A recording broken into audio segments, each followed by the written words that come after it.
Hi everyone. My name is Michael. I'm responsible for metaverse advertisement at Ströer Precision X. We are like a partnership company of Ströer itself, and today's topic is about the sustainability as the new cool and how you could easily, or not easily, but how you can actually present your brands in the metaverse in a sustainable way. And being quite honest, the very first moment, once I read that sentence, what the topic is about, I was like, sustainability and metaverse. It's not really a match, if you think about it in the beginning, because everyone thinks of blockchain and whatsoever, and everyone knows, at least some think they know, Ethereum, for example, or blockchain is using a lot of energy consumption. So therefore, I would really love if you could go to the next slide. So therefore, I was thinking about that topic from the back end, and I was thinking about energy consumption. So for real, blockchain technology is using a lot of energy, but compared to other sources, it's actually quite efficient. So if you, for example, look at this chart, you will see that YouTube, compared to Ethereum that it is today, is by far worse compared to that blockchain. But why is that? Actually, like last year, Ethereum worked on a different blockchain itself. It was a proof of work consensus, and that used a lot of energy. Back then, clearly, you could have said, yeah, Ethereum uses a lot of energy, like a whole country in a year, and that was true. But today, it's way, way different. If you look at the bottom of the table on the right-hand side, you will see that the proof of stake Ethereum actually uses so far less energy than it was back then. So what does that mean for today? I mean, like if you're using one Ethereum, or if you're doing one Ethereum transaction, it actually equals roughly 100 Google searches. So I'm asking you, how often do you search in Google compared to how often do you do Ethereum transactions? Probably all of you use Google more frequently than Ethereum. So, but why? Why is the energy consumption this high? It's because of the servers, actually. There are a lot of server farms. You don't only generate the watts per hour at your own desktop in your own room, but you're also generating it via server farms. So therefore, if you really want to achieve some kind of sustainability in terms of advertisement within the metaverse, you also need to consider the energy consumption in total. So there are a lot of brands that actually have gone into the metaverse, or let's say it's not the metaverse because there is no metaverse right now. It's more like proto-metaverse platforms. But nonetheless, everyone says about that it's the metaverse. And the thing is, there are a lot of brand experiences, but are they really sustainable? In the end, mostly none of them are really sustainable because they don't think about energy consumption. So therefore, I'm thinking if you really want to do sustainable advertisement, always think about your energy consumption, because otherwise it will get back to you with the backlash. This will be a bad PR, probably, at least if someone digs deeper and finds out you're not doing energy-friendly PR. Next slide, please. But what does that mean for today? I mean, the metaverse itself, or the topic itself, is relatively new. I guess the very first Ethereum-based blockchain metaverse proto platform, Decentraland, launched 2017, I guess. And there is usually a differentiation currently between the Web 2 and the Web 3 space. So what is Web 2? Web 2 in the end is a platform economy. Platform economy means, for example, think about LinkedIn, think about Twitter. So these are all platforms, all owned by several entities, and you can write your posts in it. But nonetheless, you don't own that space, but you own the space in Web 3. But what do we think which metaverse platforms belongs to which space. So Web 2, for example, is Roblox or Fortnite. In the end, Roblox or Fortnite aren't really real metaverses. It's more like gaming experience. At least that's what they all say from themselves, about themselves, and that's what Wikipedia says, even though I know, of course, Wikipedia is not a real source. And Web3 is Decentraland, Sandbox, and so on and so forth. I posted there several logos of several companies that already did a lot in that space. And for example, in Web 2, it's Gucci or Nike. So Nike did pretty impressive work actually on Roblox. And for example, H&M, I guess sponsors of that event, did a quite impressive branding experience in another metaverse as well, which was Journey, which is a pretty impressive metaverse if you compare it to others, at least in terms of the graphic quality. And on Web3, the Web3 space is, for example, Adidas, Samsung, and so on and so forth. But it's a way different approach in terms of marketing, what you can do in Web3 compared to Web2. But I will get to that point later on. Please, to the next slide. So where are we now and where do we want to go? Actually, most people, if they think about metaverse platforms, might think about the left-hand side, which is Mark Zuckerberg and his Horizon World metaverse.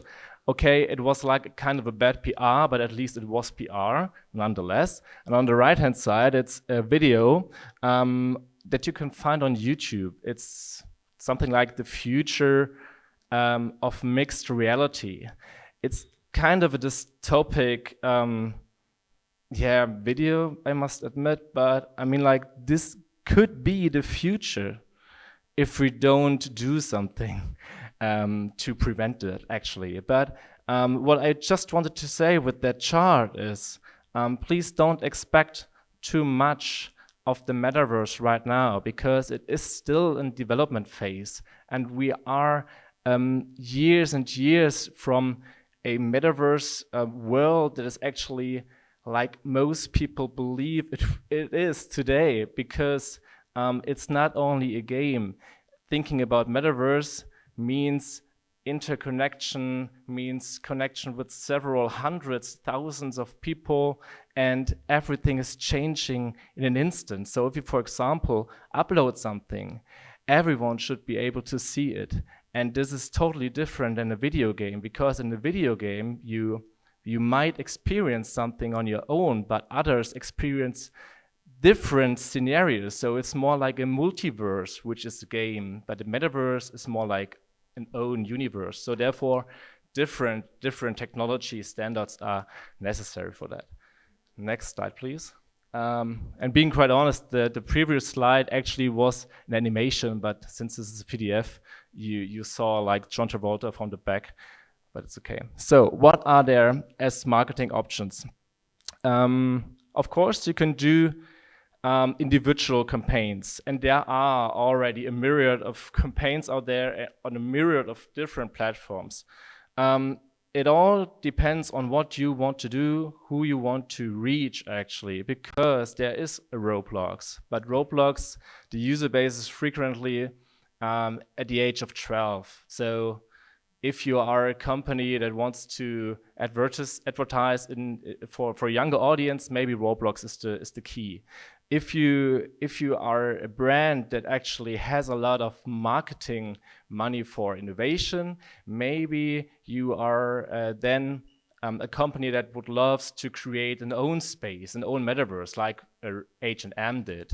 Or if you just want to try the new water of metaverse advertisement, you maybe would like to go into Decentraland. Decentraland is a metaverse. You have probably all read something about it in the last year. So it's a Web3 based, blockchain based, Ethereum based proto metaverse that is owned by the users itself. And there are actually easy and relatively cheap entry points into the metaverse if you do it the right way, for example, with us. So And what do I mean by that? I mean, like, in the end, yeah, being quite honest, is this sustainable?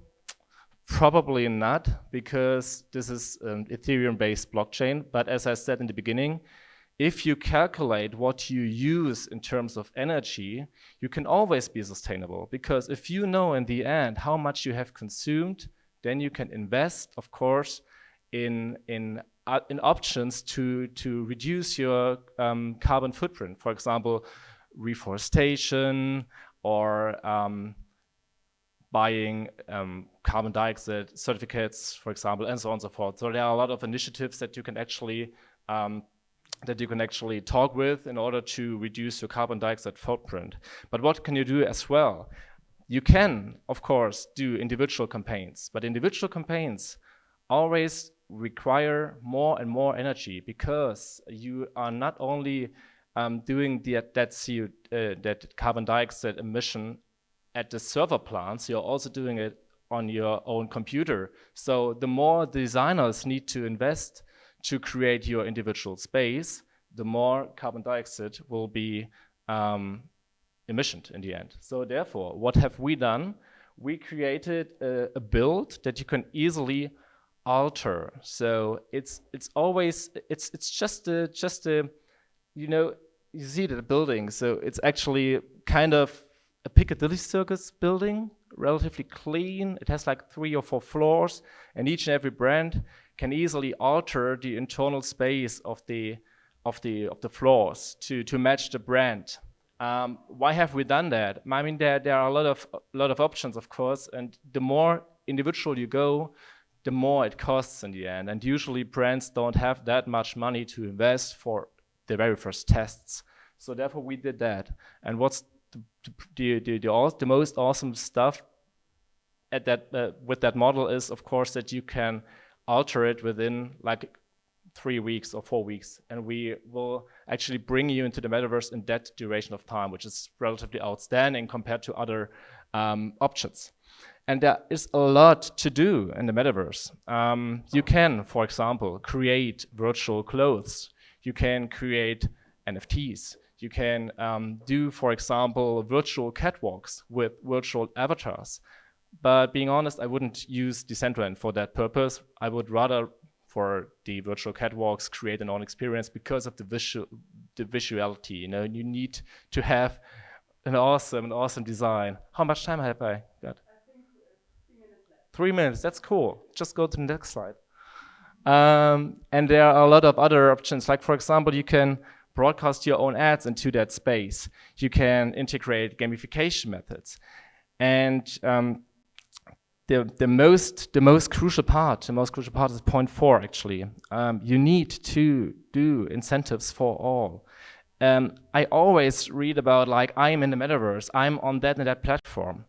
But being honest, you always only attract the people that have a wallet, because this is only crypto native. You need to have something in place for all of them who are not owning crypto. So therefore, like, work with QR codes whatsoever. Next slide, please.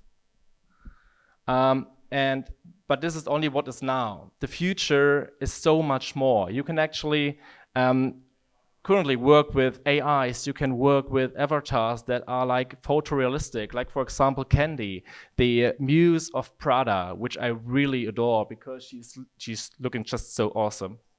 And you can do a lot with it. And what you can also do in the future, and that's what you said in the beginning, you can actually connect your metaverse experience with digital out-of-home screens, with out-of-home screens. You can easily, for example, integrate QR codes and then enable your smartphone to act as an AR mirror. And you can present, for example, a scarf on a DOOH screen, and then you just click on your smartphone, open it, and then you see the scarf in a real-time 3D rendering, which is pretty awesome. And I know you have the technology for it. So therefore, what can I say in the final word, the final sentence, or final 2 sentences, sorry. McKinsey's report says, so it's a report launched in June last year. It says the metaverse will be valued by trillion in 2030. So, of course, that's a pretty big gap compared to today, but this shows us where it's probably going to be then. And the final word is, why do you need to go into the metaverse right now as a brand? The answer is probably just to check the waters, to test what you can do, and to test what works best for your brand, for the metaverse. So what attracts the more customers, and so on and so forth. So that's actually why brands go into the metaverse right now, because currently you mostly get a PR, be it good or bad, and you mostly be able to test the waters without getting a backlash if it goes wrong.